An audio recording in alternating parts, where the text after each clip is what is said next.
ওসমান হাদির লড়াই বাংলাদেশে কালচারাল ফ্যাসিজম মুক্ত করার লড়াই।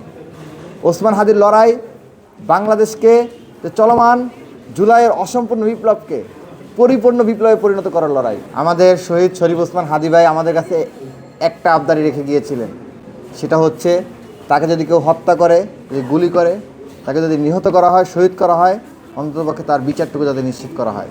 কিন্তু অত্যন্ত দুঃখজনক হলেও সত্য যে হত্যাকাণ্ডের প্রায় 15-16 দিন অতিবাহিত হয়ে গিয়েছে ইতিমধ্যেই, কিন্তু এখন পর্যন্ত হত্যাকারীদের গ্রেপ্তার, যে গুলি চালিয়েছে, গুলি চালানোর পিছনে যে এস্টাবলিশমেন্ট কাজ করেছে, তাদেরকে গ্রেপ্তার করা এবং তাদেরকে বিচারের মুখোমুখি করার ব্যাপারে কোনো পদক্ষেপ গ্রহণ করা হয় না। আমরা গভর্নমেন্টকে আহ্বান জানাবো যে আপনারা কাল বিলম্ব না করে এর সাথে যারা যারা জড়িত আছে প্রত্যেককে বিচারের মুখোমুখি করুন এবং আইনের আওতায় নিয়ে আসুন।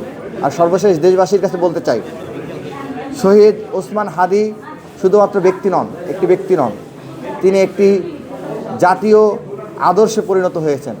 তার যে চিন্তাগুলো, তার যে কথাগুলো, তিনি বাংলাদেশের সমগ্র মুক্তিকামী মানুষ তো বটেই, বিশ্বের সকল মুক্তিকামী মানুষের পক্ষে তিনি কথা বলে গিয়েছেন এবং মুক্তিকামী মানুষের পথ নির্দেশনা কী হবে তা তিনি তার বক্তব্যের মাধ্যমে স্পষ্ট করে গিয়েছেন। ওসমান হাদির লড়াই বাংলাদেশে কালচারাল ফ্যাসিজম মুক্ত করার লড়াই। ওসমান হাদির লড়াই বাংলাদেশকে চলমান জুলাইয়ের অসম্পূর্ণ বিপ্লবকে পরিপূর্ণ বিপ্লবে পরিণত করার লড়াই।